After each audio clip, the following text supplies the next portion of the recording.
अध्याय 11 भाग 1 ब्रह्मांडीय अनुरोध दृश्य 11.1 से 11.8। परिचय। जब विश्वास देखना चाहता है।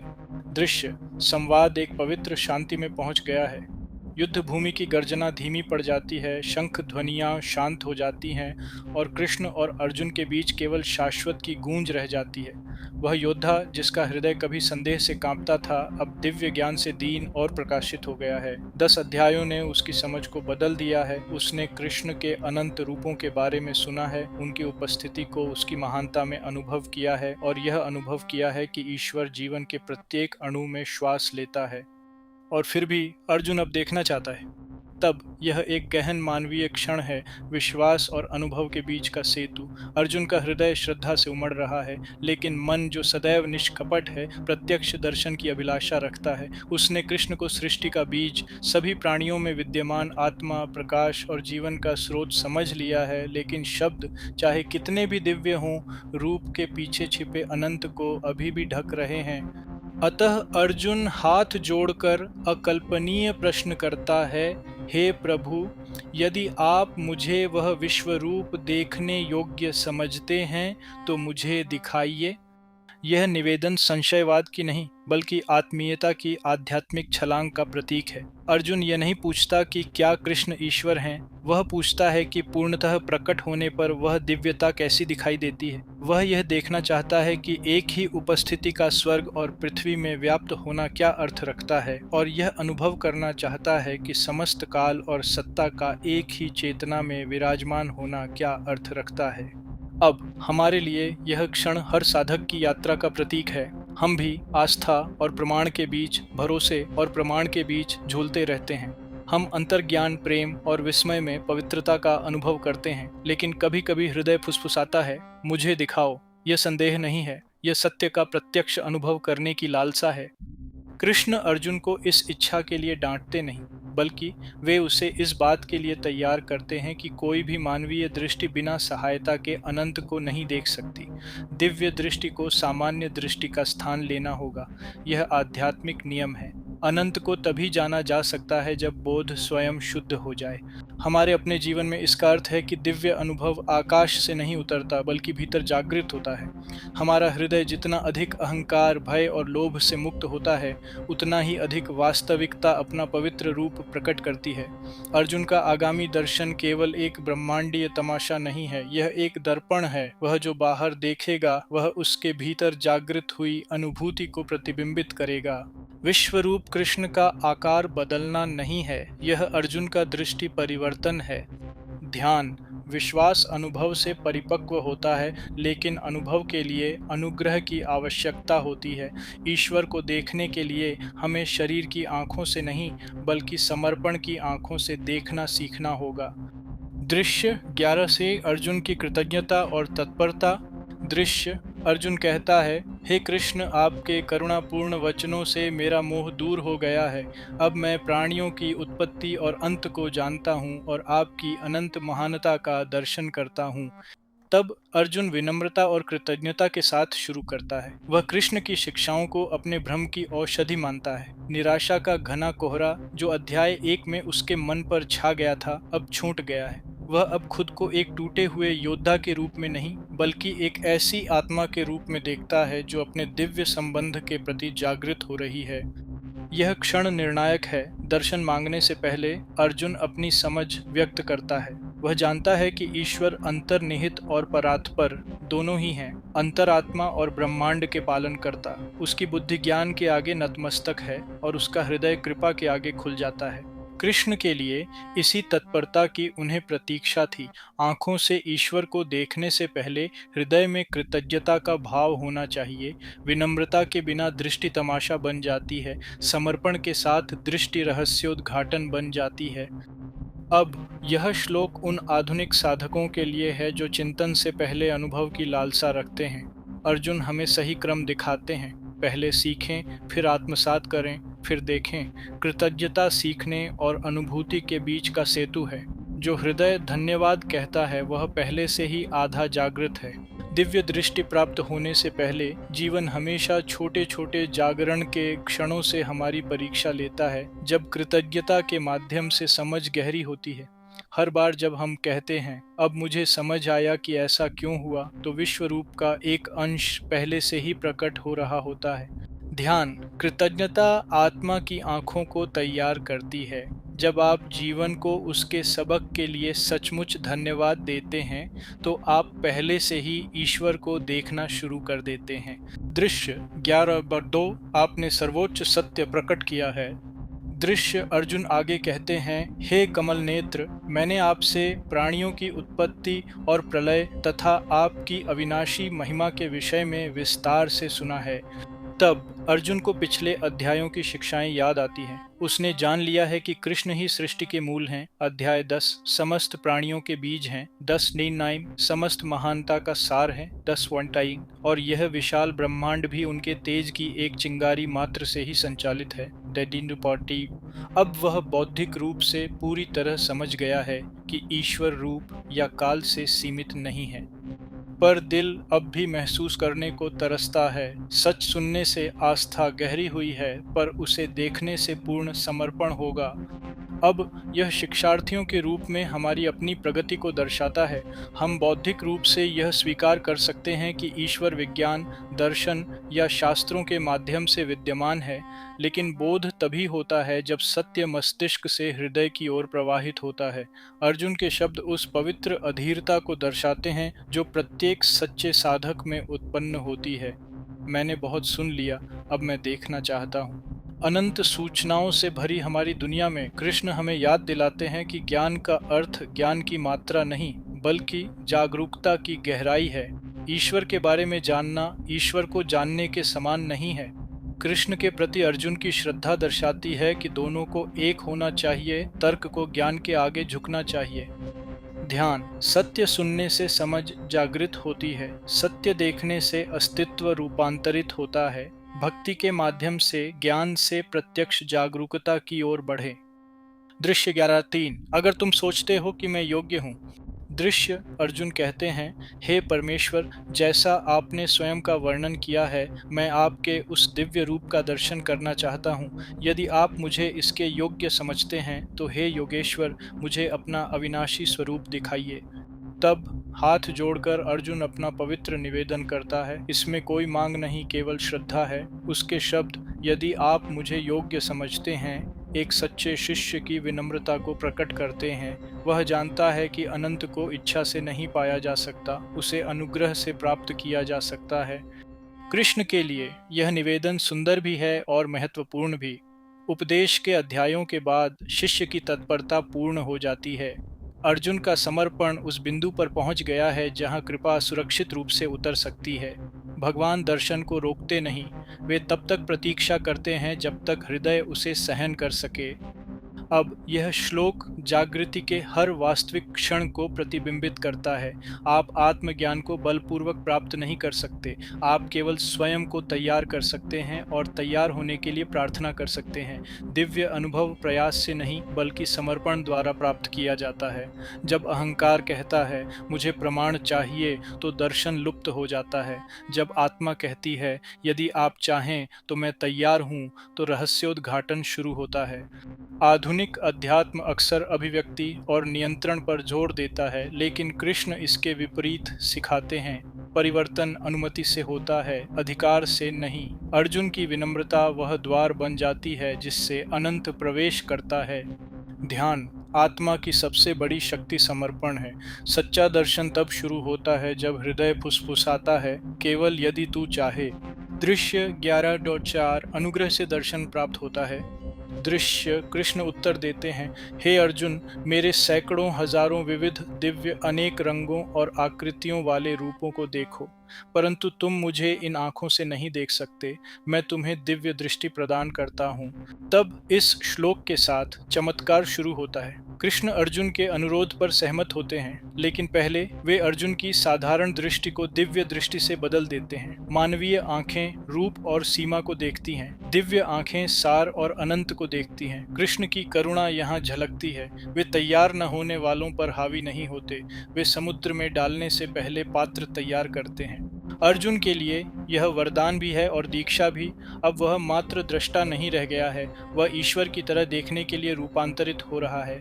शीघ्र ही वह विश्व रूप का दर्शन करेगा, वह ब्रह्मांडीय रूप जो समस्त सृष्टि को अपने भीतर समाहित करता है, जहाँ प्रत्येक देवता, प्राणी और परमाणु सत्य के एक दीप्तिमान शरीर में स्पंदित होते हैं।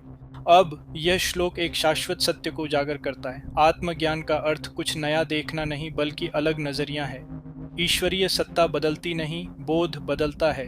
हमारे समय में दिव्य दृष्टि प्राप्त करने का अर्थ है पूर्वाग्रहों से परे, भय से परे, विविधता के पीछे एकता को देखने की दृष्टि को जागृत करना। कृष्ण के शब्द हमें याद दिलाते हैं कि आध्यात्मिक अनुभव जोड़ना नहीं, बल्कि जागृति है। जब कृपा हृदय की आंख खोलती है तो सीमित में भी अनंत दिखाई देने लगता है। फोकस, दिव्य दृष्टि नए संसारों के बारे में नहीं, बल्कि नए बोध के बारे में है। जब कृपा अहंकार के लेंस को साफ करती है तो ब्रह्मांड अपना पवित्र चेहरा प्रकट करता है। दृश्य 11वां, मेरे भीतर ब्रह्मांड को देखो। दृश्य कृष्ण शुरू करते हैं, हे अर्जुन, मेरे सैकड़ों हजारों दिव्य रूपों को देखो, जो विभिन्न प्रकार, रंग और आकार में हैं। मेरे भीतर सभी देवताओं और प्राणियों को एकत्रित देखो, सभी जो गतिमान हैं और सभी जो अगतिशील हैं। तब वह क्षण आता है जब सीमित और अनंत के बीच का पर्दा हटने लगता है। अर्जुन के सारथी कृष्ण ब्रह्मांड का कैनवास बन जाते हैं। उनका रूप युद्ध भूमि से परे विस्तृत होता है। उनके भीतर अर्जुन स्वर्ग के देवताओं, प्राचीन ऋषियों, पृथ्वी के प्राणियों और यहाँ तक कि पर्वतों और समुद्रों को भी देखता है। कुरुक्षेत्र की युद्ध भूमि अब कृष्ण के भीतर है, बाहर नहीं। अर्जुन के लिए यह केवल भव्यता का ही नहीं, बल्कि समग्रता का एक अद्भुत दर्शन है। उसने अब तक जो कुछ भी जाना है, मित्र, शत्रु, पूर्वज, नक्षत्र, सभी एक ही जीव के पहलू हैं। कोई बाहर नहीं है। ईश्वर में ब्रह्मांड समाहित नहीं है, ब्रह्मांड ईश्वर के भीतर विद्यमान है। अब यह श्लोक हमें याद दिलाता है कि दिव्यता को खंडित नहीं किया जा सकता।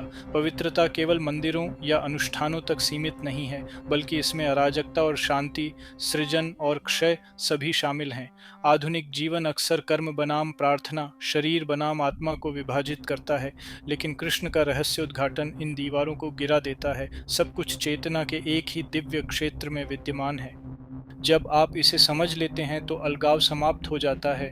आप जिससे लड़ते हैं, जिससे डरते हैं, जिससे प्रेम करते हैं, ये सब एक ही स्रोत की अभिव्यक्तियाँ हैं। ईश्वर को देखने के लिए आपको हर चीज़ को पवित्र मानने के लिए तैयार रहना होगा, यहाँ तक कि जिसे आप समझते भी नहीं हैं। ध्यान, ईश्वर संपूर्ण है। जब आप अपनी दृष्टि का विस्तार करते हैं और उसमें सौंदर्य और भय दोनों को समान रूप से समाहित कर लेते हैं, तो आप कृष्ण की तरह देखने लगते हैं। दृश्य 11.6, स्वर्गीय और सांसारिक शक्तियाँ। दृश्य कृष्ण आगे कहते हैं, आदित्यों, वसुओं, रुद्रों, अश्विनों और मरुतों को देखो। हे अर्जुन, पहले कभी न देखे गए अनेक आश्चर्यों को देखो। मेरे शरीर में संपूर्ण ब्रह्मांड को एक रूप में खड़ा देखो। तब अब अर्जुन न केवल मानव और पार्थिव रूपों को देखता है, बल्कि वैदिक ब्रह्मांड विज्ञान से उत्पन्न दिव्य शक्तियों, प्रकृति की साक्षात शक्तियों को भी देखता है। आदित्य, सूर्य देवता, वसु, प्रकाश और वायु के तत्व, रुद्र, परिवर्तन की शक्तियाँ, अश्विन, जुड़वां उपचारक और मरुत, तूफान के देवता, सभी कृष्ण के विश्वव्यापी स्वरूप में चमकते हैं। यह कोई पौराणिक कथा नहीं है, यह तत्व मीमांसा है। ये दिव्य रूप उन ऊर्जाओं का प्रतिनिधित्व करते हैं जो अस्तित्व को जीवंतता, गति, परिवर्तन, संतुलन और उपचार प्रदान करती हैं। अर्जुन के लिए कृष्ण के रूप में उन्हें एकाकार देखना यह एहसास दिलाता है कि सभी प्राकृतिक शक्तियाँ, नैतिक नियम और आध्यात्मिक शक्तियाँ एक ही बुद्धि की अभिव्यक्तियाँ हैं। अब आज यह दृष्टि एक पारिस्थितिक और आध्यात्मिक सत्य के रूप में प्रतिध्वनित होती है। विज्ञान भौतिकी और जीव विज्ञान के माध्यम से उन्हीं शक्तियों का अध्ययन करता है। अध्यात्म उन्हें दिव्य सामंजस्य के रूप में देखता है। दोनों ही अंतर संबंध की ओर संकेत करते हैं। वायु, सूर्य, जन्म और क्षय के चक्र, ये सभी पवित्र नृत्य कला हैं। कृष्ण हमें बौद्धिक समझ से श्रद्धापूर्ण जागरूकता की ओर बढ़ने का आह्वान करते हैं। ब्रह्मांड कोई यंत्र नहीं है, यह एक स्वर संगीत है। जब हम इसकी एकता का बोध करते हैं तो जीवन शोषण नहीं बल्कि पूजा बन जाता है। फोकस प्रकृति ईश्वरीय अभिव्यक्ति है। प्रत्येक तत्व, प्रत्येक शक्ति, प्रत्येक प्राणी ईश्वर के शरीर के भीतर सामंजस्य में नृत्य करता है। दृश्य 11:7 एकल रूप में ब्रह्मांड। दृश्य कृष्ण घोषणा करते हैं, हे अर्जुन, इस चराचर और अचल संपूर्ण ब्रह्मांड को एक ही शरीर में मुझ में केंद्रित देखो और जो कुछ भी तुम देखना चाहते हो उसे यहीं और अभी देखो। तब ये शब्द दृष्टि को सील कर देते हैं। कृष्ण अर्जुन को सीमाओं से परे देखने और विपरीतताओं, समय और दूरी को देखने के लिए आमंत्रित करते हैं। युद्ध भूमि, स्वर्ग और सभी लोग एक जीवंत सातत्य में विलीन हो जाते हैं। दृष्टा और दृश्य के बीच की रेखा मिट जाती है।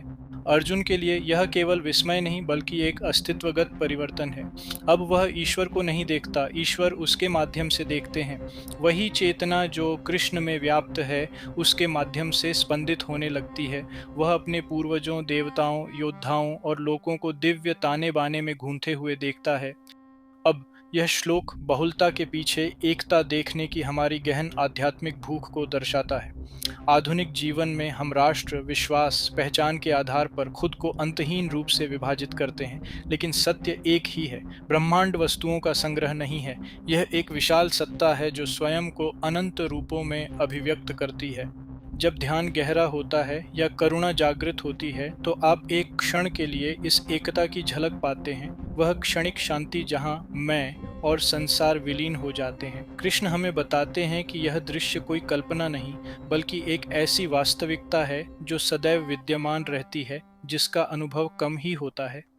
फोकस सब कुछ एक जीवंत उपस्थिति है। जब आप जीवन को विभाजित करना बंद कर देते हैं तो आप उस एकता का अनुभव करने लगते हैं जो हमेशा से मौजूद थी।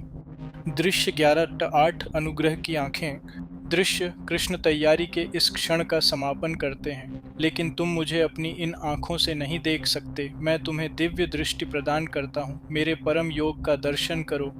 तब इसके साथ कृष्ण करुणा का सर्वोच्च कार्य करते हैं और अर्जुन को दिव्य चक्षु प्रदान करते हैं।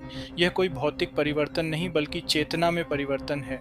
मानवीय दृष्टि अंशों को देखती है, दिव्य दृष्टि समग्र को देखती है।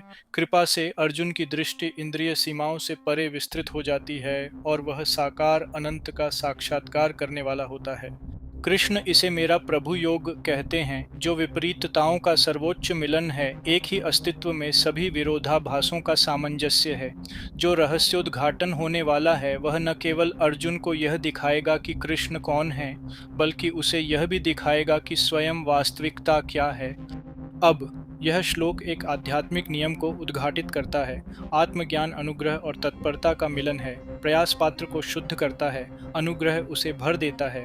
अर्जुन के समर्पण ने इस वरदान को आमंत्रित किया है। इसी प्रकार जब हम विनम्रता और भक्ति का विकास करते हैं तो स्वाभाविक रूप से एक नई अनुभूति का उदय होता है। मन शांत होता है, हृदय खुलता है और हम वह देखना शुरू करते हैं जो हमेशा से यहाँ था।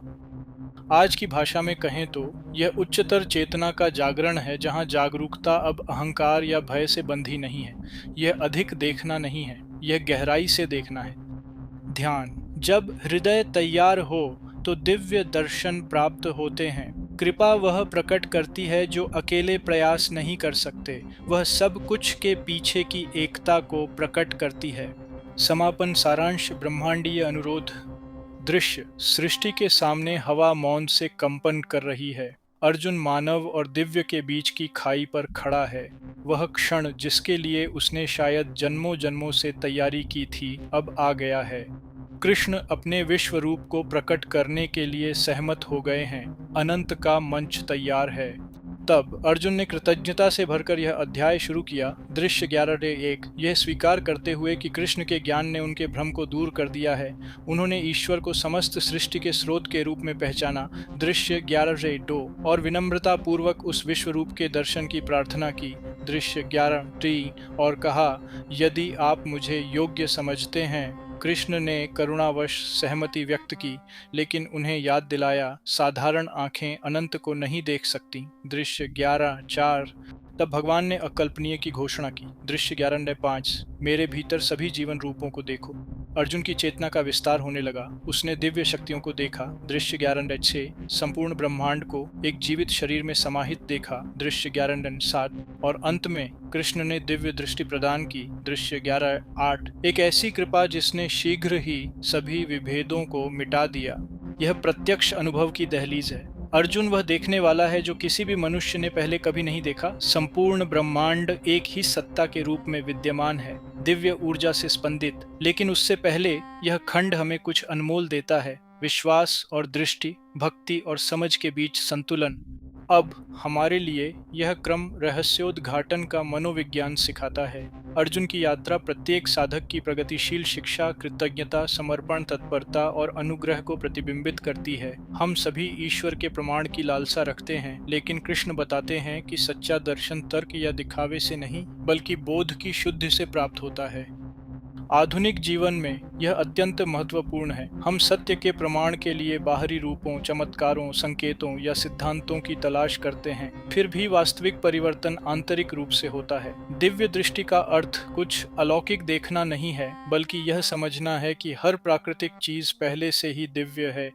जब हृदय खुलता है तो हर क्षण रहस्योद्घाटन बन जाता है। यह ब्रह्मांडीय प्रार्थना सिर्फ अर्जुन की नहीं, बल्कि मानवता की है। यह आत्मा की शाश्वत प्रार्थना है, मुझे सत्य को वैसा ही देखने दो जैसा वह है। कृष्ण, जैसा वे हमेशा करते हैं, करुणा से उत्तर देते हैं, जब तुम तैयार होगे तब देखोगे। अगले श्लोकों में दिव्य नेत्र जो देखते हैं उसे उजागर किया जाएगा, रूप से परे रूप, समय से परे काल। लेकिन अभी अर्जुन अनंत के किनारे पर निश्चल निश्वासित खड़ा है। ध्यान दर्शन वहीं से शुरू होता है जहां समर्पण परिपक्व होता है।